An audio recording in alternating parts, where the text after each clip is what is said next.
गुरुजी मेरे को उनका आंटी जैसा सत्संग नहीं करना आता ना करो इतने अच्छे वर्ड्स इतने अच्छे भाव सबके नहीं हो सकते जो आंटी के हैं। ये भी गुरुजी की मेहर है कि हम सब लोग गुरुजी के दर्शन करते हैं और पुरानी संगत मिलती है तो बहुत अच्छा लगता है। मैं अपना सत्संग शेयर करने से पहले सिर्फ एक दो बातें गुरुजी की बताऊंगी जो कि मुझे लगता है सारी संगत को पता है, जो आंटी ने भी बोली है। ध्यान लगाना है, गुरुजी से कनेक्ट होना है। एक हमारी पुरानी संगत की आंटी है बैम्बी आंटी, आजकल एवरी सैटरडे उनकी कोई बुक है उसके बारे में जूम पे आ रहा है और एवरी सैटरडे रात को 10 बजे आता है, तो मैं वही सुन रही थी और उन आंटी ने बोला कि गुरुजी ने जो पाठ बोले हैं मंत्र जाप, कहते हैं बहुत पावर है, इससे बड़ा बीज मंत्र गुरुजी ने जो हमें दिया है इससे बड़ा कुछ नहीं है हमारे लिए। सुखमनी साहब का पाठ गुरुजी ने बोला, शिव पुराण का पाठ बोला गुरुजी ने और एक शब्द गुरुजी ने उनको आंटी को बताया। मैं सारी संगत से रिक्वेस्ट करती हूँ कि वो जब भी सत्संग हो या घर में वो अपनी प्लेलिस्ट में जरूर डालें, फिर घर भैंसो हर जन प्यारे सतगुरु तुमरे काज सवारे। तो ये सारे शब्द बहुत पावरफुल है, लेकिन जो गुरुजी ने अपने मुंह से अगर कुछ बोला है तो वो हमारे लिए बहुत बड़ी बात है। हम लोग जब गुरुजी के पास गए थे तो मेरे को गुरुजी के बारे में कुछ भी पता नहीं था। किसी ने बताया कि हम तो एक गुरुजी के पास जाते हैं और हम बड़े खुश हैं, और हम लोग वो सुन के गुरुजी के पास पहुंच गए। हम लोग थर्सडे गए और गुरुजी का ये था कि नई संगत को आगे बिठाते थे, जैसे जैसे आप पुराने हो जाओगे आपको गुरुजी पीछे बिठाते थे। तो थर्सडे को हम फर्स्ट टाइम हमने गुरुजी के दर्शन किए, वो तो शायद शब्दों में बयान ही नहीं कोई कर सकता। गुरुजी का ऑरा, गुरुजी का रूप, गुरुजी की फ्रेग्रेंस, गुरुजी की संगत, वो सब इतना डिवाइन और इतना अच्छा था कि लग नहीं रहा था कि हम इस दुनिया में इस दिल्ली में कहीं ऐसी जगह पे बैठे हो, लग रहा था हम कहीं और बैठे किसी और दुनिया में हम लोग पहुंचे हैं। और थर्सडे को हम लोग गए, फ्राइडे को फिर से हम शाम को चले गए और गुरुजी ने मेरे हस्बैंड से पूछा कि नाम है तेरा, कित्थों आया है, की करना है। 3 बातें पूछी और मेरे से कोई बात नहीं हुई। घर में एक प्रॉब्लम चल रही थी, लेकिन उस समय जब गुरुजी के पास बैठे थे ना वो बात याद थी, ना प्रॉब्लम याद थी, ना घर याद था, ना बच्चे, कुछ याद ही नहीं था। सिर्फ दिख रहे थे तो गुरुजी दिख रहे थे। सैटरडे को हम लोग फिर से चले गए और गुरुजी ने फिर से मेरे हस्बैंड से पूछा कि नाम है तेरा, कित्थों आया है, की कर रहा है।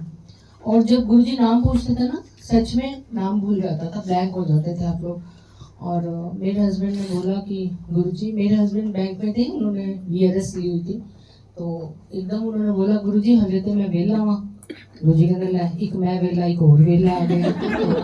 बड़ा मेनका गांधी गुरुजी के चरण दबा रही थी, तो अंकल को बड़ा एम्बैरेसिंग सा लगा कि भाई सारी सबने सुन लिया कि मैं वेला वहाँ काम नहीं कर रहा। तो वो गुरुजी ने पूछा इसलिए नहीं कि उनको पता नहीं था, वो सामने खड़ा करके ब्लेस करते थे। उस दिन फिर गुरुजी ने अपने हाथ से प्रसाद देते थे, हम लोग बाहर जाके खाते थे। तो जैसे गुरुजी अपने रूम से पहले आए और मैं माथा टेक के आगे आगे बैठी, तो गुरुजी ने मुझे बड़ी जोर से डांट के बोला चलो पीछे जाके बैठो। और एकदम पिन ड्रॉप साइलेंस और सब लोग देख रहे हैं। और उस समय तो मुझे ऐसा लगा कि मेरी बहुत इंसल्ट हो गई है, गुरुजी ने इतनी जोर से डांट दिया कि पीछे जाओ, और जबकि आगे इतनी जगह है। तो मेरे को ना बहुत ज़्यादा खराब लगा और मतलब इंसल्ट सी लगी और मैं पीछे बैठ के रोती रही, क्योंकि गुरुजी का कभी सत्संग नहीं सुना था, गुरुजी के बारे में ही नहीं कुछ पता था। तो जब हम लोग बाहर प्रसाद खा रहे थे तो सिंगला आंटी ने मुझे बोला कि आप क्यों रो रहे हो, आप क्यों परेशान हो रहे हो, गुरुजी ने आपको पीछे नहीं किया, आपके बुरे समय को, आपके बुरे कर्मों को पीछे कर दिया, और आज आपको बहुत बड़ी ब्लेसिंग मिली और आपका बहुत अच्छा होगा। और बात समझ तो नहीं आई, लेकिन रोना बंद हो गया। और सच में वो जो प्रॉब्लम मेरे घर बड़े साल से चल रही थी वो उसी रात खत्म हुई। ना मैंने गुरुजी ने पूछा, ना मैंने मांगा, ना मैंने बताया। तो ये हमारे गुरुजी हैं, वो रब हैं, अंतर्यामी हैं। उन्हें क्या मांगे, क्या पूछें, क्या बताएं, कुछ भी ज़रूरत नहीं है। कई जन्मों से हम उनके साथ हैं और हम तो यही प्रेयर करते हैं कि अगर हमें जन्म मिलता रहे तो हम हमेशा गुरुजी की संगत बन के आते रहे। इससे बड़ा कोई ओहदा हो नहीं सकता दुनिया में कि गुरुजी की संगत बन के रहना। उसके बाद हम लोग जाते रहे लगातार, और रोज नए सत्संग होते रहे, रोज नई ब्लेसिंग्स मिलती रही। गुरुजी ने बोला मेरी बेटी को कि जो तुहानू मैं दर्शन देना और जो कहना वो लिखा करो, क्योंकि हम लोग है तो ना शुक्र है, आज चीज़ मिलती है ना तो थैंक यू करते हैं, आपके बाद हम वो बात ही भूल जाते हैं कि ये बात तो हमको गुरुजी ने हमारी ठीक की थी, उन्होंने हमें दिया था। तो गुरुजी की इतनी बड़ी ब्लेसिंग्स जो मिलती है हम सिर्फ एक शुक्राना करते हैं। और गुरुजी को जब भी कोई पुरानी संगत आके थैंक यू करती थी, गुरुजी बहुत खुश होते थे। और अगर कोई नहीं आता था तो गुरुजी बुलवाते थे, उनको कहो आके भाई आके थैंक यू करें, चीज़ा लै जाते थे आंदे नहीं ने मुड़ के। तो गुरुजी को पता था कि हम गुरुजी का दिया हुआ कर्जा कभी उतार ही नहीं सकते। सिर्फ एक थैंक यू करके गुरुजी हमारे कर्मों को बैलेंस करते थे। उनको थैंक यू नहीं चाहिए था, उसमें भी हमारा ही भला करते थे वो। जब हम लोग नए नए गए तो मेरे को एक संगत की आंटी ने बोला कि गुरुजी ने उनको बोला मेरे लिए कि एनू ना मैं लंगर सेवा दूंगा, पर हले नहीं, हले दे बच्चे छोटे ने, जब दे बच्चे बड़े हो जाएंगे तो पहले तो मैं बहुत खुश हो गई कि लंगर सेवा। उस समय आंटी को पता लंगर सेवा बहुत, मतलब बाहर किचन की तरफ झांक भी नहीं सकते थे, घुसना तो दूर की बात है। तो मैंने सोचा अच्छा हम तो इतने नए हैं, हमें लंगर सेवा मिलेगी, मैं बहुत खुश हो गई। पर आंटी ने जब बोला कि गुरुजी ने कहा हले नहीं, हले तेरे बच्चे छोटे ने, जब बच्चे बड़े हो जाएंगे तब। और फिर वो बात आई गई होगी, 1 साल बीत गया, 2 साल बीत गए, तब मेरे बच्चे स्कूल में थे, कॉलेज में चले गए। और 2007 में गुरुजी ने चूल्हा छोड़ दिया, और वो लंगर वाली बात आई भी नहीं, और मैं कब की भूल चुकी थी कि कभी मेरे को ये मैसेज मिला था। और मंदिर में समाधि बन गई, और जब समाधि बनी तो हर दिन की आंटियाँ होती थी जो जाके सफाई करती थी समाधि की। तो हमें सैटरडे वाले दिन की सेवा मिली, हम थोड़े 4-5 लोग जाते थे एवरी सैटरडे, और पूरी समाधि की दोपहर के टाइम जाकर संगत के आने से पहले सफाई कर देते थे। तो इस बात को भी 1 साल हो गया। और जब मैंने सेवा शुरू की थी तो मेरी छोटी डॉटर 12th में गई थी, और 1 साल वो अपनी पढ़ाई में थी और 1 साल हमने पूरी सेवा करी। तो एक सैटरडे हम लोग सेवा कर रहे थे, तो पीछे से किचन से आंटी ने बोला कि अगर आपकी सेवा ख़त्म हो गई हो तो आप आ जाओ, क्योंकि आज ना हमारे सेवादार कम है और काम बहुत पड़ा है, तो आप आके हेल्प करा दो। तो हम बड़े खुश हो गए, और मैं फटाफट अंदर गई और मैंने फटाफट रोटी बनानी शुरू कर दी। तो जो कोऑर्डिनेटर आंटी थी उन्होंने एकदम गुस्से से बोला कि ऐसे कैसे आप किचन में आ गए बिना किसी की परमिशन के, ऐसे नहीं कोई आ सकता, गुरुजी की आज्ञा होगी, मंदिर मैनेजमेंट की तरफ से आपका नाम लिस्ट में होगा, आप तब किचन में आना, तो अभी नहीं आ सकते। और मैं उठ के बाहर आ गई, और मुझे बिल्कुल याद भी नहीं है बात कि गुरुजी ने मुझे लंगर सेवा दी थी। और जिस सैटरडे को आंटी ने बोला उसका जो कमिंग मंडे था, उस दिन मेरी छोटी बेटी का बोर्ड का लास्ट एग्ज़ाम था। जब आपके बच्चों की स्कूलिंग हो जाती है तो माना जाता है बच्चे बड़े हो गए हैं। और ये सब बातें तो मैंने बाद में कनेक्ट की कि ये हुआ। तो जब मैं बाहर आ गई किचन से तो आंटी फिर से बाहर आई और कहती है क्या नाम है, कब से आ रहे हो, जबकि वो मुझे कई सालों से अच्छे से जानती थी। फिर भी उन्होंने 2-4 बातें पूछी और बोला कि 2 लड्डू दिए मेरे हाथ में और बोला लो मुँह मीठा करो, आज तो थोड़ी लंगर सेवा शुरू। सोचो कि इतने साल पहले की जो गुरुजी ने प्लानिंग की हुई थी वो मेरे सामने, वो ब्लेसिंग्स इतने साल के बाद आई, और गुरुजी ने लड्डू खिला के मुँह मीठा करा के सेवा शुरू करी। और सच में वो सेवा बहुत मीठी थी, इतना रस, इतना आनंद उस सेवा में डलता था कि सैटरडे जब घर जाते थे तो आंखों में आंसू होते थे कि हाय अभी 1 हफ्ता पड़ा वापस आने में, फिर सैटरडे आने में अभी इतने दिन पड़े हैं। लगता था हम वहीं जम जाए, वहीं रह जाए, घर आए ही ना। जबकि गुरुजी की मेहर से सैटरडे से और सैटरडे के बीच में भी 2-3 दिन कुछ ना कुछ गुरुजी ने ऐसी सेवा बख्शी हुई थी कि हम लोग जाते थे। लेकिन वो लंगर सेवा का जो मज़ा आता था ना, वो हम लोग इंतज़ार करते थे। कोविड तक गुरुजी ने सेवा कराई। कोविड के बाद, कोविड में मंदिर बंद हो गए, तो उसके बाद शायद गुरुजी ने सोचा होगा रिटायर हो गए, आराम करो बैठ उठ सकते नहीं अब नीचे। तो जैसे महाराज की मर्जी क्योंकि सेवा इसलिए नहीं मिलती कि हम बड़े अच्छे हैं या हमारा लेवल स्पिरिचुअली बहुत हाई है या हम बड़े अपनी तारीफ में हम कुछ भी कहें कि ऐसा कुछ नहीं होता। वो हमारे कर्म खराब होते हैं जिनको काटने के लिए गुरु जी को हमें सेवा देनी पड़ती है, क्योंकि वो किसी और तरीके से कट ही नहीं सकते। जब आप गुरु जी के दर्शन करते हो कुछ कर्म कटते हैं, शब्द सुनते हो कुछ कर्म कटते हैं, लंगर खाते हो कुछ कर्म कटते हैं, ये सत्संग करते हो, सत्संग सुनते हो, ये सब गुरु जी की दवाइयाँ हैं। ये आपको सबको लेनी है, लेते रहते हैं हम जिंदगी में ठीक रहते हैं। सेवा भी एक बहुत बड़ी गुरु जी की मेडिसिन है। वो जिसको ज़रूरत है उसको मिल जाती है, जिसको नहीं मिलती वो ये ना सोचे कि हमें सेवा नहीं मिली, क्योंकि उसकी नहीं ज़रूरत, उस दवाई की हमें नहीं ज़रूरत, तो गुरु जी ने हमें नहीं दी। और सत्संग बहुत है, एक बहुत दो सत्संग और सुनाती हूँ। एक सुनाओ आंटी। ਅਸੀਂ ਵੀ ਵੇਲੇ ਆ। एक बार गुरु जी का कोई फंक्शन था या कुछ वेडनेसडे की गुरु जी ने हमें सेवा बख्शी हुई थी। एवरी वेडनेसडे गुरु जी के सामने ही वो मिली थी। किचन की सफाई की थी कि थर्सडे से लंगर शुरू होना है, तो गुरु जी को सफाई बहुत ज़्यादा पसंद है।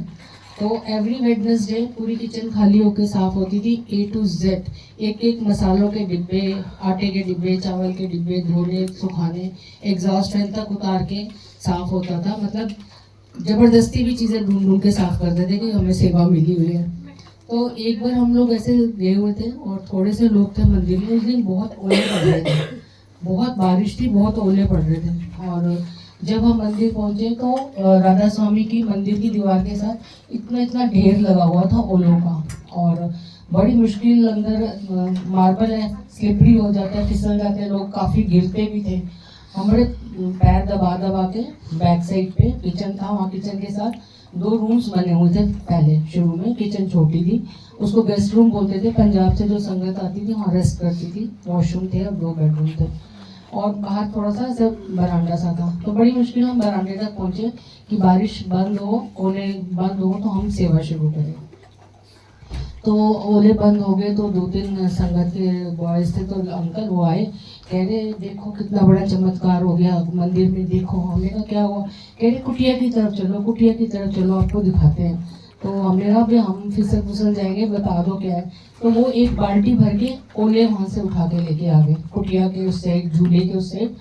और वो एक एक ओला इतना बड़ा था जैसे कि फ्रीज़र में आइस क्यूब्स होते हैं, और बड़े वाले फ्रीज़र के आइस क्यूब, मोटे, जिसको आप तोड़ भी नहीं सकते, इतने मोटे वो स्क्वायर ओले और ट्रांसपेरेंट। उनके अंदर गणेश जी बने हुए हैं, उनके अंदर ओम बना हुआ है, उनके अंदर गुरु जी के सिंहासन पे आपने कभी देखा होगा गुलाब के फूल बने हुए हैं, साइड में जो है वो वाले फूल बने हुए हैं। समझ नहीं आ रहा था, जैसे पुराने ज़माने में पेपर वेट नहीं होते थे, आपको अंदर से कुछ फूल पत्तियाँ बनी होती थी, हाँ जी, उस तरह के ओले। हमने तो कभी ज़िंदगी में ऐसे स्क्वायर ओले ना सुने ना देखे। मंदिर के बाहर गोल ओले पड़े हुए, मंदिर के अंदर स्क्वायर। ये गुरुजी का कितना बड़ा चमत्कार है कि गुरुजी ऐसा लग रहा था कि मंदिर की छत पे बैठ के ओले बना बना के नीचे फेंक रहे हैं, क्योंकि नॉर्मली तो ऐसे कभी हुआ ही नहीं ना, आज तक हुआ है। गुरुजी ने बोला हुआ है शिवलोक है, वो शिवलोक में शिव की महिमा है, वो कुछ भी कर सकते हैं जिसको दर्शन कराने होते हैं। अब समझ भी नहीं आ रहा था कि इतनी पवित्र ओले हैं, इनके अंदर गणेश जी हैं, इनके अंदर फूल बने हुए हैं, तो हम इनको अब क्या करें? खा सकते नहीं, रखेंगे तो पिघल जाएंगे। सबने ग्लासों में, चाय के ग्लासों में 1-1, 2-2 ओले डाल दिए और रख दिए। जब ये पिघल के जब पानी बनेगा, वो जल प्रसाद अमृत बनेगा, फिर हम पिएंगे। तो वो हमने शाम तक पिघला के वो सब पिया। तो अंदर की क्लीनिंग गुरुजी करना चाहते हैं, लंगर से, जल से, चाय से। अंदर तो गंद भरा है, सोचों में, हमारी विचारों में, इन सब की क्लीनिंग भी बहुत ज़रूरी है। खाली नहाने धोने की क्लीनिंग तो हर कोई करता है, पर गुरुजी तो जो कर रहे हैं ना, हम, मुझे लगता है हम शायद समझ भी नहीं पा रहे और समझा भी नहीं पा रहे जो वो हमारे लिए करते हैं। मैं जब गुरुजी के पास हम जा रहे थे, गुरुजी के समाधि लेने के बाद की बात है, मेरा थोड़ा स्टमक अपसेट रहना शुरू हो गया, इंडाइजेशन सा होना शुरू हो गया। तो डॉक्टर्स को दिखाया, टेस्ट कराए, मेरी सारी रिपोर्ट्स ठीक आती थी, लेकिन इनडाइजेशन बना हुआ था। कहीं भी जाती थी मुझे डर लगता था खाने में कि मेरे को वॉशरूम जाना पड़ेगा। और मंदिर से एक आंटी का मुझे बार बार फ़ोन आता था कि गुरुजी मेरे को बोल रहे हैं कि इन्हों क्या फिक्र ना करें, इन्हों मैं ठीक कर दूँगा, इन्हों मैं ठीक कर दूँगा। तो मैं उस आंटी को बोलती थी मैं ठीक तो हूँ और गुरुजी ठीक कर देंगे, मेरा कुछ खास थोड़ी हुआ है, पेट वेट तो सबका नॉर्मली खराब होता रहता है। तो वो कहती नहीं, मेरे को गुरुजी ने आपकी बहुत बुरी वाली हालत दिखाई है आंटी, प्लीज़ आप डॉक्टर चेंज करो, वापस सारे टेस्ट कराओ, गायनों को दिखाओ। जो जो कोई कहता गया मैंने वो सब करा और रिपोर्ट्स मेरी सारी थी। और जो प्रॉब्लम थी वो ज़्यादा नहीं थी, पर जैसी थी वैसी बनी हुई थी। उसके बाद क्या हुआ कि गुरुजी ने एक दिन अष्टमी वाले दिन, जिस दिन कंजक होती है, सुबह मेरे को दर्शन दिए और गुरुजी ने दिखाया कि गुरुजी लेटे हुए हैं, मैं उनके चरण दबा रही हूँ। और गुरुजी ने मेरे को बोला कि कोई ऐसी डेट बताई जो उस दिन से 5-10 दिन बाद की डेट थी। और गुरुजी ने मुझे बोला आंटी ऐसे दिन ना फलाने दिन तो इत्थों चली जाओ। और मैं कह रही हूँ गुरुजी मैं कितने चली जाऊँ? कह रहे मनु नहीं पता पर तू जा इत्थों। और मुझे ना समझ आ रहा है कि गुरुजी मुझे इस दुनिया से जाने के लिए कह रहे हैं। मतलब गुरुजी ने बोला नहीं, लेकिन गुरुजी ने मुझे अंदर से समझा दिया। और मैं बहुत रोते रोते गुरुजी की सेवा करके कह रही गुरुजी प्लीज़ बचा लो, गुरुजी प्लीज़ बचा लो, मेरी 2 बेटियां हैं, अभी तो छोटी हैं, उनकी शादी कौन करेगा अगर मैं मर गई तो गुरुजी ना मेरी बात को सुनते नहीं, कुछ रिस्पॉन्स नहीं देते और पासा मोड़ के मुँह फेर के सो जाते हो और मेरे दर्शन खत्म हो जाते हैं। और मैं बहुत सुबह उठ के रो रही हूँ कि किसी को भी बता दिया जाए कि 10 दिन बाद तूने मरना, तो रो ही गई, घबराई गई और समझ नहीं आई कि करें क्या है। गुरुजी ने ऐसे दिखा दिया अब क्या होगा हमारा। तो मेरे बच्चों ने बोला कि मम्मी गुरुजी ने आपको डेट दी है, ईयर तो नहीं दिया ना, ये डेट तो हर साल आएगी, हो सकता है आपको अभी कितने साल जीना हो, आप ऐसे घबराते हो। गुरुजी तो बहुत कुछ ना हमारा सपनों में ही काट देते हैं, जो कि हमारे साथ होना होता है और होके रहना होता है, लेकिन वो गुरुजी हम तक आने ही नहीं देते, वो ढाल बनते हैं और वो सपनों में काट देते हैं। मेरे को बच्चे ऐसे समझाए और मुझे लगा कि गुरुजी की बात तो पत्थर पे लगी है, गुरुजी ने मुझे बोल दिया जाने के लिए, तो अब मुझे कौन बचा सकता है। ये सब बातें चल रही थी तो संगत के एक अंकल का मुझे फ़ोन आता है।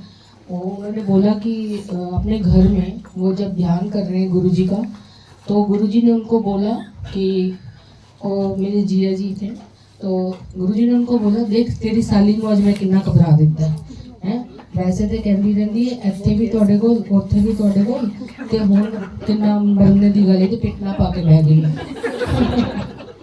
और ये बात किसी को नहीं पता कि मैं अपने घर में गुरुजी के स्वरूप के आगे से 50 बार 100 बार 20 बार जितनी बार भी क्रॉस करती थी, मैं पता नहीं कहाँ से मेरे मन में एक बात आती थी कि गुरुजी मनु का डर, मैं तो ਇੱਥੇ भी ਤੁਹਾਡੇ ਕੋਲ ਉੱਥੇ भी ਤੁਹਾਡੇ ਕੋਲ। मैं क्यों कहती थी, कहाँ से मतलब मन में बात ही मुझे पता ही नहीं, शायद गुरुजी ने डाली होगी। और ये एग्जैक्ट वर्ड्स जो मेरे घर में भी नहीं किसी को पता, अंकल को गुरुजी ने बोले और बोला कि उनको अपने घर सत्संग रखे, संगत की सेवा करें और उधर में लिवर कैंसर ठीक कर देता है। तो हम लोग तो बड़े एकदम सुन के हैरान हुए कि हमें ये प्रॉब्लम आनी थी और मरना था और गुरुजी ने हमें बचा लिया। तो हमने सत्संग रखा अपने घर में और मैंने उनका हुक्म था कि लंगर खुद बनाना है, किसी की हेल्प नहीं लेनी। हमने खुद लंगर बनाया, गुरुद्वारे से बर्तन लेके आए ताकि मांझे संगत के जूठे बर्तन, हम संगत की सेवा करें। संगत के रूप में गुरुजी आते हैं तो संगत को हम लोग गुरु रूप में ही ध्यान रखते हैं उनका। वो सत्संग खत्म हो गया और किसी ने मेरे को बोल दिया कि तू ना लोगों की बातों में आ जाती है, तेरी तो रिपोर्ट में कहीं कैंसर वैंसर का नाम ही नहीं था, तेरी सारी रिपोर्ट्स ठीक थी।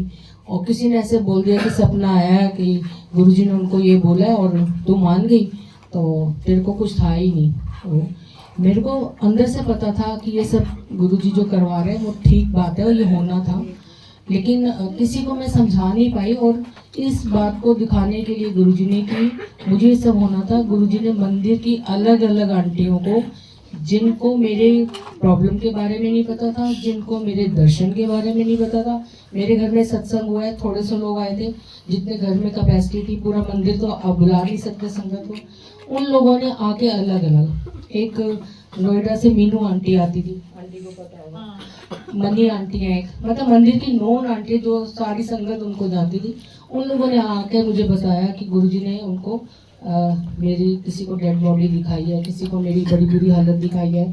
मीनू आंटी बोलती है कि मंदिर के हॉल में गुरुजी के दरबार में गुरुजी की सिंहासन के सामने एक डेड बॉडी पड़ी है और गुरुजी देखते हैं और वो डेड बॉडी खड़ी रहती है और उसने बोला आंटी वो आपकी। मतलब गुरुजी ने बहुत अलग अलग तरीकों से मुझे प्रूव किया कि ये सब होना था और मैंने न्यू लाइफ दी है। और उसके बाद लास्ट में फाइनली गुरुजी ने मेरे हस्बैंड को दर्शन दिए और गुरुजी ने दिखाया कि गुफा में अंकल, मैं और गुरुजी बैठे हैं और उसमें रोशनदान है और उन रोशनदानों से बड़े 4 डरावने यमदूत झांक रहे हैं जो कि शायद मुझे ही लेने आए होंगे और वो अंदर नहीं आ पा रहे क्योंकि गुरुजी का पहरा है। कहते हैं जहाँ गुरु का पहरा होता है वहाँ यमदूत नहीं आते। मुझे तब ये बात समझ नहीं आती थी कि संगत ने भी तो मरना ही है, सब मरते हैं, यमदूत तो सबको ही लेने आते हैं। पर ये सब पुरानी संगत ये क्यों कहती है कि गुरुजी की संगत को यमदूत नहीं लेने आते? क्योंकि गुरुजी खुद आते हैं। गुरुजी, आप शिव पुराण में पढ़ो, शिव के गण आते हैं लेने। जो भी शिव को याद करता है, शिव पुराण पढ़ता है, उन्होंने सबने ये बात देखी होगी कि जब कोई मरता है वहाँ यमदूत नहीं आते। वो अगर आते भी है तो शिव के गण लड़ के अपने उस बंदे को लेके शिव लोक तक जाते हैं। तो हम सब जो शिव की शरण में, महाशिव की शरण में, हमें यमदूत नहीं लेने आएंगे। हम जब मरेंगे हमें गुरुजी लेने आएंगे और ये बात अगले सत्संग में बताऊंगी। गुरुजी ने ये भी दिखाई कि वो खुद आते हैं। उसके बाद उन यमदूतों के ऊपर गुरुजी ने अपनी नज़र डाली और वो डर के भागे और वो दर्शन खत्म हो गए। मतलब ये एपिसोड चले गए। एवरी मंडे हम मंदिर जाते थे, कोई आंटी कुछ कहती थी, कोई कुछ करते करते 2-3 महीनों में ये सारी बात खत्म हुई और गुरुजी का बहुत बहुत शुक्राना, क्योंकि ये लाइफ उनकी दी हुई है। हमने तो कब कितने साल पहले ही ख़त्म हो जाना था, पर गुरुजी ने शायद मेरे बच्चों के लिए, किसी और काम के लिए मुझे बचा के रखा होगा। तो ये एक एक सांस गुरुजी का दिया हुआ है, जिसका शुक्राना हम सिर्फ ये सत्संग सुना के कर सकते हैं और हमारे पास कोई तरीका नहीं है। सुनने वाले का भी भला, करने वाले का भी भला। मेरी बड़ी वाली बेटी शिकागो में भी रहती है, पर जब वो स्कूल में थी, इधर कॉलेज में थी और छोटी बेटी स्कूल में थी, तब गुरुजी ने मुझे दर्शन में एक एनवलप दिया था और उसके ऊपर लिखा हुआ था ट्रिप टू यूएसए और उसके अंदर एयर टिकट थी। तो हम बड़े खुश हुए कि गुरुजी ने ब्लेस किया है यूएसए का ट्रिप, तो हम जाएंगे और घूम के आएंगे। लेकिन उस बात को भी बड़े साल बीत गए, कभी हम यूएसए नहीं गए, कोई ट्रिप कभी बना ही नहीं, सब बात भूल गई। मुझे लगता है मेरी तो हर चीज़ की प्लानिंग शायद गुरुजी ने बहुत साल पहले करते हैं। और मेरी भाई बेटी का कॉलेज हो गया, एमबीए होगी, जॉब होगी, शादी होगी, उसका एक बेटा हो गया, 2 साल का बेटा था तब वो लोग शिकागो गए। तो जब गुरुजी ने मुझे एयर टिकट दिया था तो गुरुजी ने मुझे बहुत सत्संग दिखाए थे कि मैं यूएसए में सत्संग अटेंड कर रही हूँ। संगत के अलग अलग घर थे, तो वो दिख रहा था कि फॉरेन कंट्री के घर हैं, इंडिया के घर में। और जब मैं यूएसए गई तो मैंने वो सारे सत्संग अटेंड किए जो गुरुजी ने दिखाए थे, क्योंकि गुरुजी को जब ब्लेसिंग्स देनी होती है तो जिस जगह पे ब्लेसिंग्स देनी होती है आपको वहाँ खींच के बुलाते हैं। आज हम सबको यहाँ बुलाया है तो इस जगह पे, इस समय पे हम सब के लिए गुरुजी ने ब्लेसिंग्स रखी हुई है, वो लेने हमको आना ही पड़ता है। कभी कभी आप घर के पास वाले सत्संग में नहीं जा पाते और 2 घंटों की ट्रैवल करके आप सत्संग में पहुँच जाते हो, क्योंकि वो गुरुजी का बुलावा इतना स्ट्रांग होता है, उन्होंने हमें कुछ देना होता है, इसलिए हम वहाँ पर पहुँच जाते हैं। और मेरी जो बेटी थी उसका जब बेटा अभी 9 साल का हो गया तो एक दिन वहाँ पर शिकागो में भी बहुत सत्संग होते हैं और बड़ी प्यारी संगत है वहाँ पर, सत्संग वो अटेंड करती थी। एक दिन उसको दर्शन में गुरुजी ने दिखाया कि ऐसे वो एक सत्संग में बैठी है और बेबी पिंक कलर का चोला बिछा हुआ है और गुरुजी आते हैं और गुरुजी ने भी बेबी पिंक कलर का चोला पहना हुआ है। गुरुजी अपने सिंहासन पर विराजमान होते हैं और देखते देखते गुरुजी एक छोटे बेबी बन जाते हैं और वही पिंक चोले में छोटे से बेबी बन के मेरी डॉटर की गोदी में आ जाते हैं। तो उसके बाद उसके दर्शन खत्म हो जाते हैं। तो उसने मेरे को फ़ोन करके बोला, मम्मी इस दर्शन का क्या मतलब होगा कि गुरुजी कैसे छोटे बेबी बन के गोदी में आ गए। मैंने कहा तेरे को गुरुजी ने ब्लेसिंग्स दी हैं, तेरे घर में कोई बेबी आने वाला है, पिंक दिखाया तो बेटी आएगी। तो उसने बोला 9-10 साल का मेरा बेटा हो गया, मैं सोचूंगी भी नहीं दूसरे बच्चे के लिए, क्योंकि वहाँ पर काम वाम इतने और ऑफिस भी है, तो बच्चे पालने वहाँ बहुत मुश्किल काम है।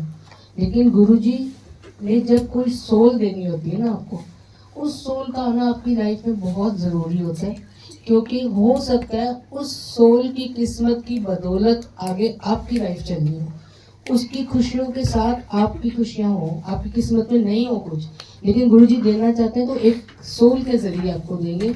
और गुरुजी जब कोई बच्चा देते हैं ना खुद बिना मांगे, तो सोचो कई सालों तक सुना है मैंने कि गुरुजी जो अच्छी सोल्स हैं उनको रखते हैं, जब मौका आता है तब उसको किसी संगत के घर में भेजते हैं। तो हम जो भी संगत है आगे, जो भी जिनके घर में बच्चे आएंगे, अगर हम प्रेयर करके मांगेंगे, बच्चा नहीं मांगना, जब गुरुजी देने तो यही प्रेयर करें कि गुरुजी अपनी कोई भगत की सोल हमारे घर में है। और ये आंटी को पता होगा, सबरवाल अंकल का सत्संग है बहुत बड़ा कि गुरुजी ने उनके पापा की सोल को पंजाब में किसी के घर भेजा था और बोला था जाके वेल किया। हाँ, तो ऐसे बहुत सत्संग है जिनमें ये बात गुरुजी ने बताई कि वो सोल चुन के देते हैं।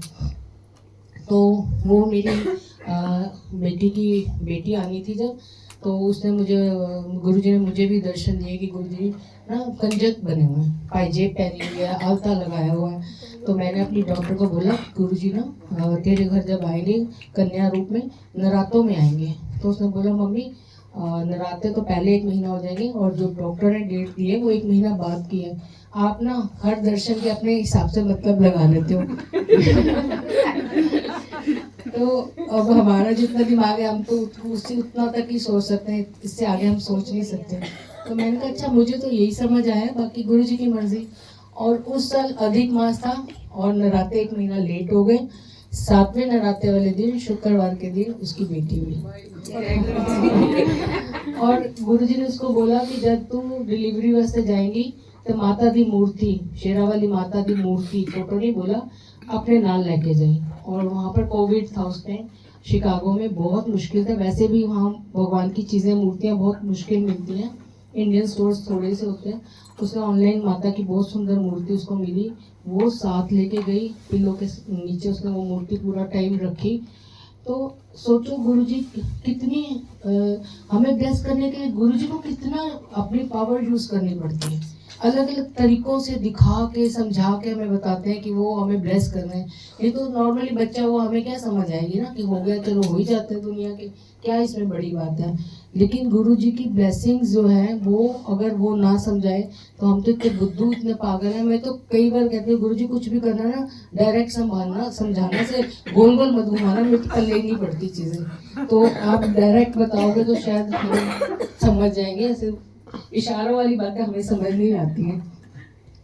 और उसकी बेटी के टाइम जब हुई तब उसकी बीच में एक सत्संग हुआ, उसका बीपी बड़ा हाई हो गया और वो बड़ी डर रही थी कि गुरुजी मैं तो चाहती भी नहीं थी, आप ही ब्लेस कर रहे, तो अब आप ही रक्षा करना। और एक दिन वो हॉस्पिटल चेकअप कराने जा रही थी, तो इतना बंद हॉस्पिटल था, शीशे वीशे में, तो ठंड इतनी है कि खुला खिड़की विड़की कुछ होती नहीं। और वो सीढ़ियों में खड़ी होके और ऐसे आसमान की तरफ देख के और हाथ जोड़ के रोते रोते गुरुजी को अरदास कर रही थी कि गुरुजी मेरे पास कोई भी नहीं है मेरे को लुक आफ्टर करने के लिए, आपका ही हुक्म है जो मैं मान रही हूँ। क्योंकि मैंने बड़ी मुश्किल उसको कन्विंस किया था कि गुरुजी का हुक्म मानना बहुत ज़रूरी है। तो वो रो रही थी और पता नहीं सडनली कहाँ से एक बटरफ्लाई अंदर आती है और गोल गोल घूमती है और वो चली जाती है। तो मैंने कहा गुरुजी ने देखो ब्लेस कर दिया, देखियो अब तेरा बीपी ठीक आएगा। और टचवुड पूरी प्रेगनेंसी में उसका बीपी ठीक रहा और अभी तक टचवुड उसका बीपी ठीक है। तो गुरुजी रास्ता भी बनाते हैं, मंजिल भी बनाते हैं, उस रास्ते की मुश्किलों को भी दूर करते हैं और हाथ पकड़ के चलाते हैं। तो हमें क्या करना है, हमें कुछ करना ही नहीं है, हमें सिर्फ और सिर्फ गुरुजी के हुक्म में रहना है, जो वो चाहते हैं वो ही करना है। इधर न उधर एक राह पकड़ी है। गुरुजी कहते थे नदी के किनारे बढ़िया नावा खड़ी हैं और सब में इतनी क्षमता है वो तुम्हें पार ले जाएंगी, सब में किसी में भी बैठ जाओगे नदी के पार उतारेगी। पर हम अपने गुरु जी की नाव पे चढ़ गए ना, तो हमें उसी पे चढ़ना है, चाहे वो हिचकोले खाए, चाहे वो टाइम लगाए, चाहे वो कहीं भी, वो डूबने नहीं देंगे हमें, वो पार लगाएंगे। बस विश्वास रखना है, श्रद्धा रखनी है, वो सब संगत के पास है ही है। जैसे आप लोग सब आए और बैठे और सुन रहे, तो श्रद्धा विश्वास तो है ही है, बस उसको बढ़ाते ही रहना है और वो गुरु जी की मेहर से ही होगा। बाकी नेक्स्ट डे बहुत